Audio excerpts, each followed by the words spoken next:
Well, hey, good morning, gamers. Welcome to the BlueGamer Bluecast morning show. I'm your host, Adam Blue. I always say professional gamer, but I mean, like gaming hobbyist, gaming enthusiast gamer, whatever the case may be. So much information, so much knowledge that I like to share and talk about it. So that's what we'll do. We'll use these morning shows to talk about the latest gaming news and also a little bit of what I've been doing gaming wise. For those that haven't noticed, happy haircut finally. My hair grows so fast, so thick, so curly. That was needed. But enough of that. Enough of that. Let's dive in to start with what I did this past day gaming wise. Day to day, I like to talk about what I've done gaming wise. There could be a time where not too much happened. Yesterday, a couple things happened. One, something I got in the mail. These three, Castlevania albums. These are from the, I might have been blocking the mic. These three Castlevania albums are from the Advanced Collection, which I had been going through recently after playing the DS ones. Again, these games I've played actually multiple times already. It's just playing them again at my age. I've realized just how well done Castlevania games have been throughout gaming. They're almost like this kind of grounded center point for just side-scroller action games, and they've evolved. Considering Konami, it's interesting. Konami is revolutionary when they can be, and then they're careful when can, because as much crap as I give Konami for not doing stuff for the recent IP, they have been able to increase the pay of their workers, whereas we see most companies do layoffs. So I guess good on them in a way. I mean, they are doing those re-releases. They are doing the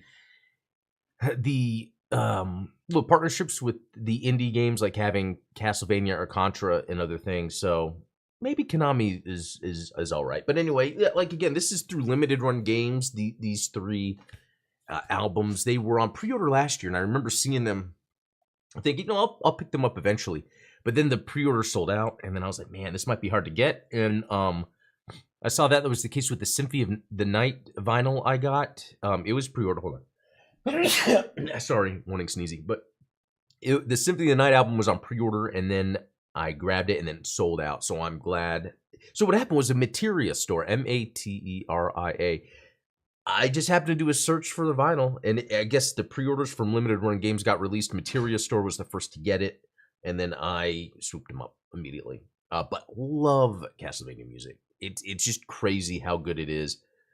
Even if it's not, and I'm going to butcher this, Marie Nietzsche, there's a name of a lady that is from Japan that does most of the music, but there's also the Konami sound team that does a lot of the music. And just both of them together, they understand, the assignment, and the music is always good.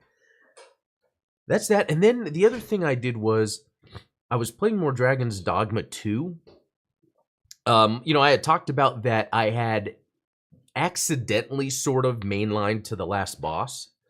And I was playing the last boss, and it's actually a lot of fun. And I was figuring out the strategy. And then I was like, you know what? I am doing this maybe under-leveled. The leveling, I think if you're good at the game, you can get... But there's just some things where like single hits will just kill me, or... I also didn't prepare to have items and potions with me, so none of that worked out. It was. So I was like, there's so much more to this game. I don't need to beat this boss right now. So I went back to my last in save, which wasn't far from it. So there's auto saves in saves. I do an in save, and when I say in, INN, like the hotel that they have there, I do an in save, or at my own place. Before I go off on like a main quest, just in case. But anyway, because I had to redo that section, there's this giant, I don't know if it's a boss battle or more of just like a instance that occurs, but it's part of a quest. It is the most fun, insane gameplay experience, and I'm glad I got to do it twice. The first time was at night. It was hard to see. The second time during the day. But you have this gigantic thing. Like in Dragon's Dogma, there's giant things you can crawl onto and get on top of. But this thing is big. So as a Gundam fan, I have a Gundam channel, I would say it's almost like a Gundam that you have to then like jump on the leg, the calf, get to the knee. And there are times where even getting to the knee is so hard to do because it's walking and it's sometimes you have to just swing and then get to a part like the knee sticks out a little bit so you can get on top, stop grabbing, regain your endurance or whatever, stamina. Anyway, that's fun because you go to certain parts of it and you destroy these nodes that are attached to it. And while there's like not only your team with you, but then random NPCs in the world that you happen to stumble upon that are fighting this, and the people that are trying to help you fight this. So there's like all of these people everywhere shooting at this thing, and they're even doing a good job damaging it too. There was a node I was attacking, I wasn't able to destroy it, and I fell off. And then one of my teammates had like this charged bolt. They shot at it, and it blew it up, and I was like, oh, awesome. And it just so much fun.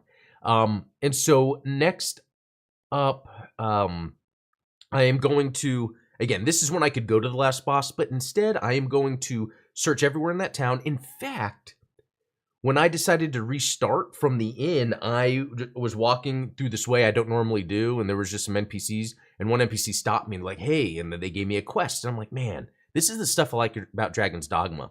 Like, you could walk around, and you should, and run into people that give you quests. Otherwise, like if you're just mainlining it everywhere, which was kind of like what I was doing, but unintentionally, you're going to skip a lot of content. So, and then I was looking at my inventory and I realized I have all these things that then I can go do in other places. And I'm like, man, there's really so much more to this game. Dragon's Dogma 2 up there. So I love Helldivers 2 a lot. But I'd almost say Dragon's Dogma would take my game. Right now, the game of the year of 2024 is between Helldivers 2 and Dragon's Dogma 2. You know, and then one thing that kind of helped reinforce my thoughts is, you know, I love watching David Jaffe, video game developer. He has his own YouTube channel.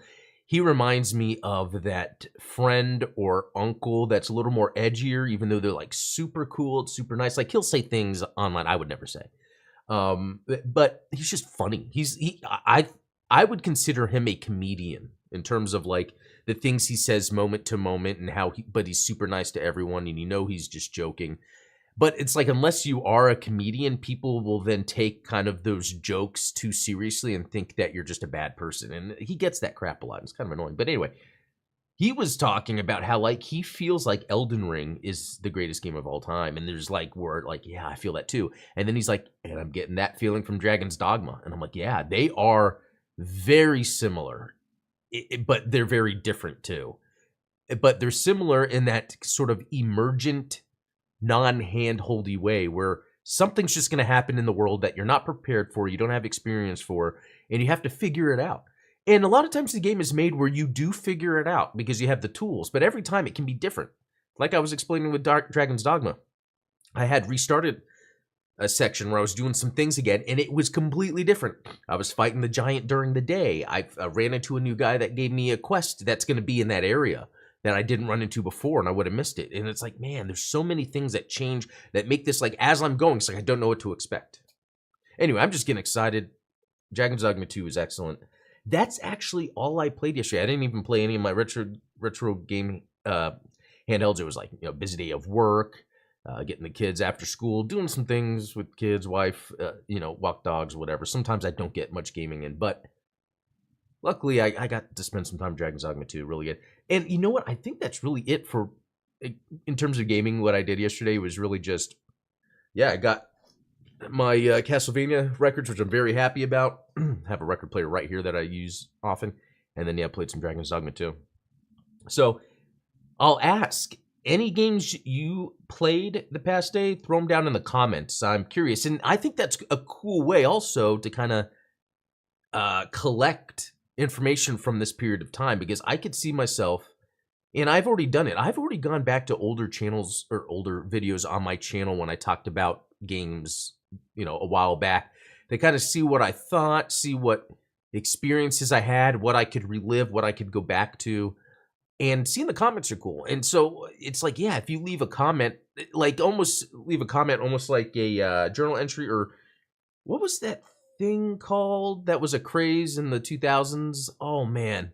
I won't, the GPS thing where you go around anywhere in the real world in random locations, there would be little pieces of paper that or things that you can sign, like I was here. I kind of see that with comments. Like use comments in that way to be like, hey, I had this experience. I don't know, just something that just came to mind.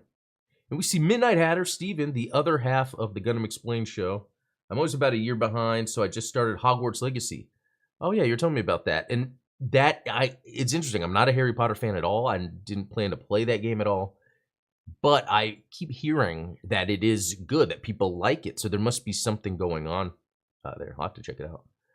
So let's dive into some news to see what's going on. Take-Two is preparing for a Mafia series announcement, it's claimed. Excuse me. That makes sense because the Mafia series, I think like the last one, 3, had really good graphics, but I think it was right at the tail end of like how all open world games are.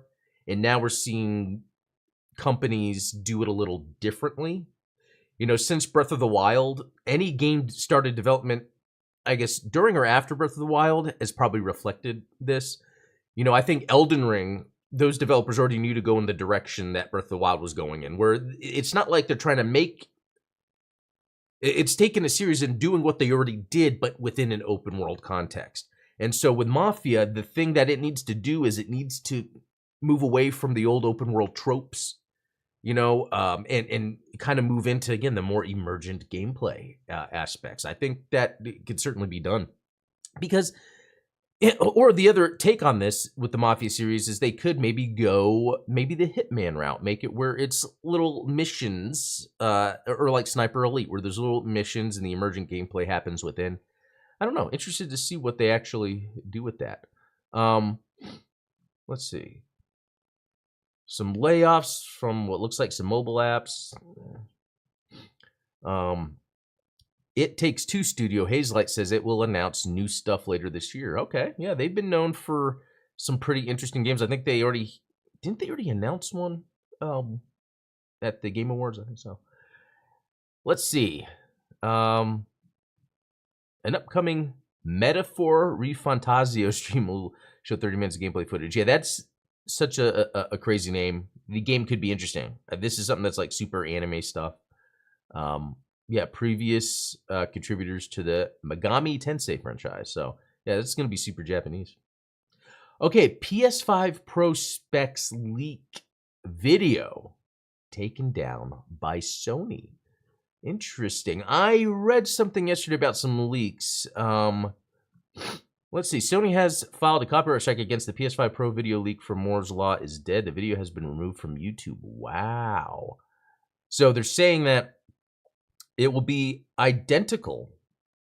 The CPU will be identical to the PS5, but the console will have a high CPU frequency mode, which increases the CPU by 10%, but reduces GPU performance by... So this is the thing I was kind of talking about where I feel like, and I don't know if this is actually answering that, where some of these console hardware manufacturers, moving forward, it's going to be based in software. Like, man, it just flashed in my head, but I could see like a future where EA, for instance, doesn't have to worry about what hardware. They use software to build what their games are going to be. And that speaks to the hardware. If that makes sense. I don't even know if I'm making sense. The GPU itself will be powered by 33.5 teraflops versus the PS5's 10. That seems like a big leap. But this doesn't mean it will be more than 3 times powerful. Okay.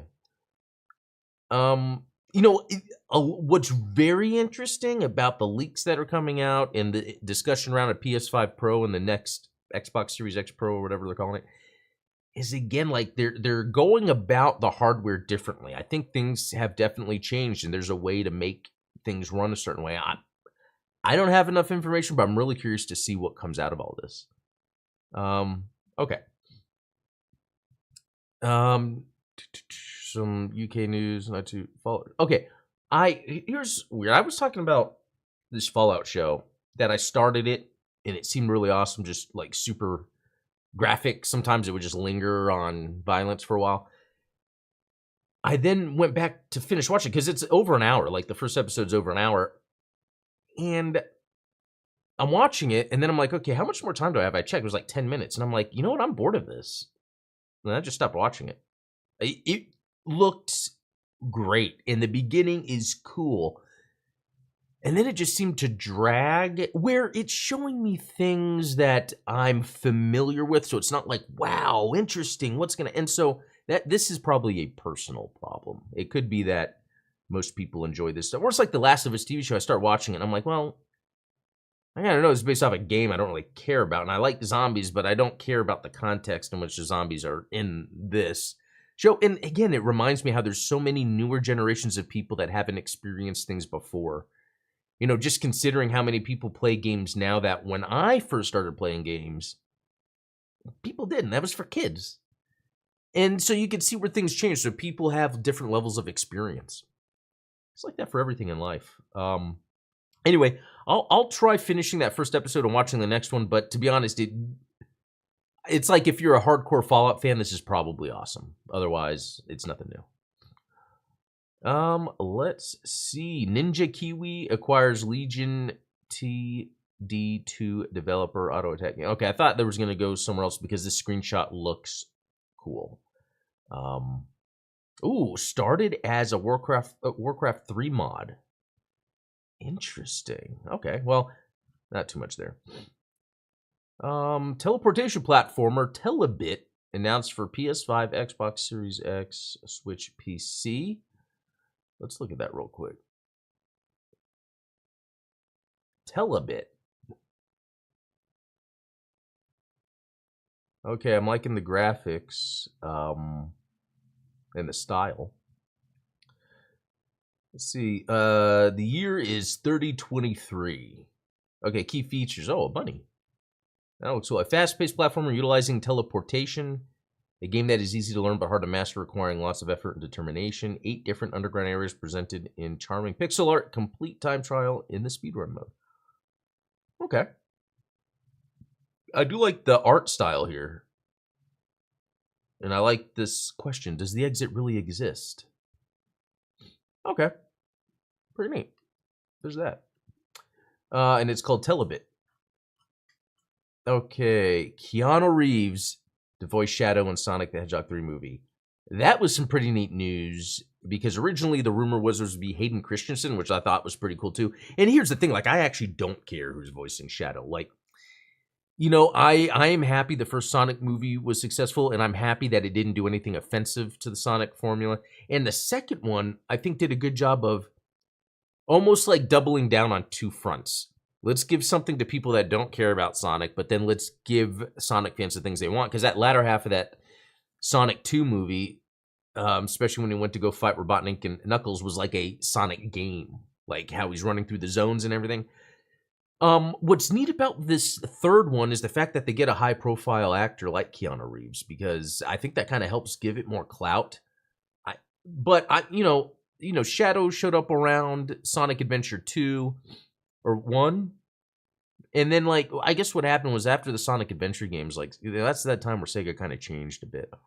And I kind of fell out of Sonic for a while, even though I would try the games, but they're mostly not that great.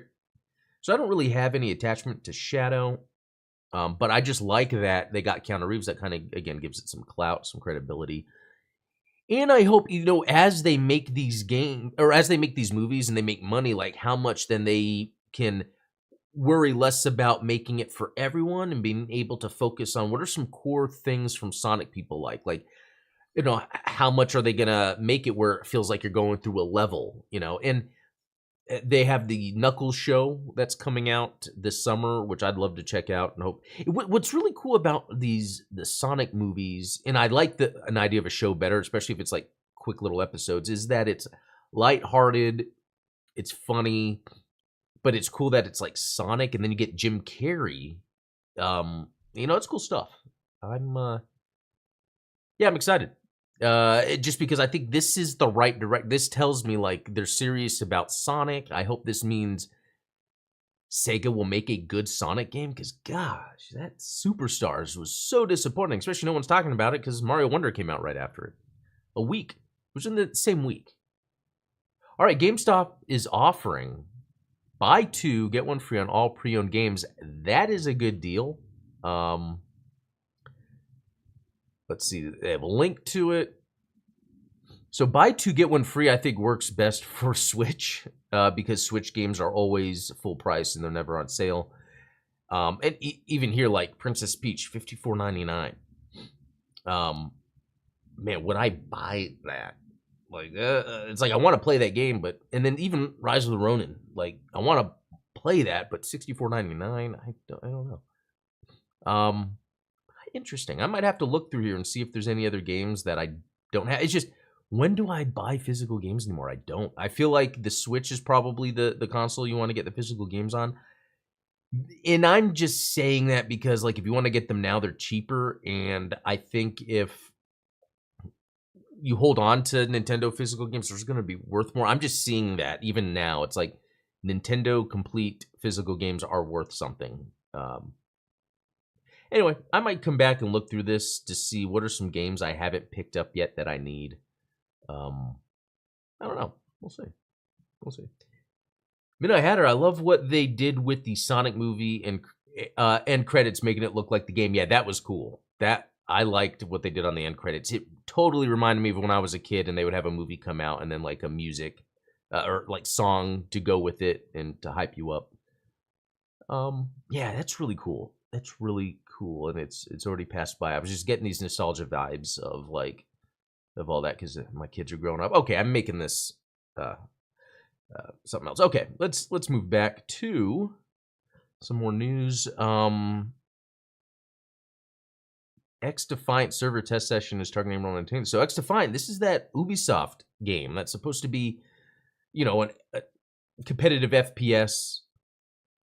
Man, it's getting dark outside. It's gonna rain. It's April 19th. It's like I forgot about this game. You know, and even Sega had theirs that they canceled. I you know, Ubisoft is trying. I hope they succeed. There's a new World of Warcraft expansion, The War Within. I haven't played World of Warcraft since like a few years after it came out, and I just played the very beginning. Roblox has changed its marketplace policy to let more users create, upload, and sell avatar items. Interesting. Since 2019, users who want to create and sell their own avatar items on the platform's marketplace had to apply to join the UGC. Oh, UGC. I hate it when I see UGC because that reminds me of this unfortunate incident run-in with someone from Bandai that had to do with that. Long story. Anyway, only once Roblox accepts their application, which can take numerous weeks for a response and isn't always guaranteed. Okay. I like what they're doing here. They're really opening this up to make it work, to make it official, because Roblox is just one of those platforms where lots of people are on it. I want to say it does more than Fortnite. It has these creator tools where you can go in and make things, and I think that's awesome for anybody, but also young kids that are just like playing in front of the computer, and then they can go and make stuff. Interesting. Let's see. What was... Yeah, Roblox, Ikea reveals all new gaming range called Brand Ball. Interesting. Ikea Gaming? That has to be in the title. With Brand Ball, we are embracing the idea that gaming is for everyone and belongs everywhere in the home. I like that. It's about making it simple for people to create spaces that adapt to gaming, living, everything in between. We hope this... That's exactly what I try to do here. There are a few knickknack items in the Brand Ball collection, including a throw, a rug, and a mouse pad. But the majority of the set is made up of furniture items, as it's designed to set itself apart from the traditional gaming design elements we know so well. Playfully... Okay, let's see if they have any more... Oh, that's from a blog published on the IKEA page. So this is what they're showing so far. I guess there's not really much to it. I'm curious about this thing. What is that? One of those things that you like, you put on and then you can rest your hands on? Because that is a great idea. In fact, I looked those up on Amazon. And a little beanbag. Yeah, the little cushions for your hands. I love that idea. Huh. That's cool. Cool on you, IKEA. All right. Manor Lords hits 2.5 million wish lists 1 week before launch. Wow. Okay. Let's look at this, because I don't know if I've heard of this. Manor Lords is currently occupying the top spot on Steam's most wanted list, and the publisher Hooded Horse recently took to social media to share an epic milestone. With just 1 week before Manor Lords is released, the game has hit 2.5 million wish lists on the popular PC storefront marketing The game as an impeding success. Awesome. Good for them. Manor Lords is one of the most highly anticipated city-building titles to emerge in recent years. It's preparing to shatter expectations on April 26 when it hits the open market for the first time, but some lucky players and outlets have received early access copies of the game and are already feeding back positive things. Okay, starting from meager origins, players will explore Manor Lords from the bottom rungs of the medieval social ladder, working their way up from a camp in the middle of a forest to a thriving city with a powerful army. There are micromanagement mechanics in Manor Lords that lend themselves to the finest details being customizable, which is great for builders who love getting into the nitty-gritty of their creations. From managing trade routes to capturing nearby regions, and from building up your settlements to keeping your citizens happy, there are a lot of stock, standard, and of course innovative features in Manor Lords to soak up. One of the most entertaining things I've seen in the game, offering the players the option to stroll around town as the Manor Lord himself, seeing what his subjects are getting up to. Okay, that's something to keep an eye out. Cool RTS city builder. I guess I threw that RTS in. I don't know really, but a city builder that I kind of like that concept. We'll see where this goes. Let's see some Frostpunk stuff. I'm into RTSs. I tried the first Frostpunk, could not get into it. That doesn't mean it's not good. Dying Light 2 is about to get a lot harder. Here's why. Interesting. You know, Dying Light 2, I got it when it first came out, right when I got my new PC, and I played maybe 30 minutes, and that's it. I feel bad. I went back to the first one before the second came out and played it. It's like, it's fun, but it's just like, I could be doing other things. I hate that feeling. Final Fantasy VII Rebirth is underperforming, and I think, and I was doing some research yesterday, but I think that has to do with when the other Final Fantasy came out. That was right when COVID happened, the lockdowns happened, so, and that's when the gaming industry kind of spiked, and so I think, again, there's that expectation that then these companies had in terms of sales, which, so in my opinion, Final Fantasy VII Rebirth is only underperforming based on a wish of expectations and not a reality. So really, these games sell fine. And this is interesting. Final Fantasy 16 was successful in attracting younger players. So, you know, another thing to keep in mind, especially with that Final Fantasy 7, is Final Fantasy 7 is only on PlayStation for now.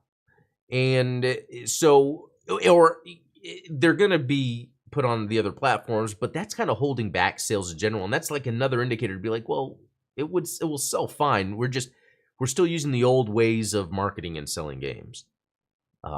Old ways on top of the COVID sort of phenomenon that we then integrated in as part of the market when it really was just a temporary thing. Yeah. Okay. We're about to end here. There's one more thing I wanted to bring up. Let me see. Miyoverse. I might be spelling this wrong. I probably am. It's like, not Mito, but Miho? Hoyo? Okay, so I'm just wanting to show that there's this thing called MiHoYo. It's a technology company that I guess does video game development and publishing. Genshin Impact is one. Can I name another one? Honkai Impact third. Zen, I don't know. Honkai Star Rail, I've heard of that. Apparently this is the largest in terms of revenue. Bigger than Roblox, bigger than Fortnite. Like, this has become the big one. I think a lot of it just really has to do, they're based in China, right? Yeah. So they have access to a large market. And so as we've seen China kind of shift a lot of their media to kind of, and I don't know if this is an accurate statement, but as an outsider, copy the United States in the way we do things, or the West. They are really hitting it. They're really coming out with cool stuff that have a large audience that can play. And within that large audience, I think you're going to get a lot more like people that are into game dev, and that's going to get them into that. So I know there's all that political stuff with China, blah, blah, blah. I don't know, but they're still humans at the other end, and they love video games too. But I wanted to keep an eye out for this because I like to see where game companies get successful. And then you look at their output, and it's like, are they doing things that are neat and innovative, or are they just pandering to a market? And it seems like there's a little bit of both going on here, but I think that's okay. Anyway, Anyway, I think that just about does it for today. Thanks for tuning in. I didn't play too much, so let me know what you had played this past day or yesterday. I think the biggest news really had to do with, for me, like the Ikea gaming furniture. Interesting. And then it just reminds me of like Bob Iger being like, "Oh, I've noticed kids play video games. We should market to that." And then also the Keanu Reeves as Shadow. Pretty cool stuff. And then from Midnight Hatter, UGC is such a lame marketing buzzword. Oh, exactly. Just like AI, just like what was the other one? NFT. Like there's things that they already exist, but then like a new name comes up, and oh, this is something we gotta market. And it's like, well, let's. UGC is really just. I've done UGC back in Warcraft in the 90s. Okay, it's existed anyway. Thanks for tuning in, Steven, and thanks for your comments. But yeah, subscribe if you haven't, and also be sure to comment if there's like any suggestions you have for this format. I'm interested to see what you guys think. Anyway, have a good rest of the day. We will talk tomorrow.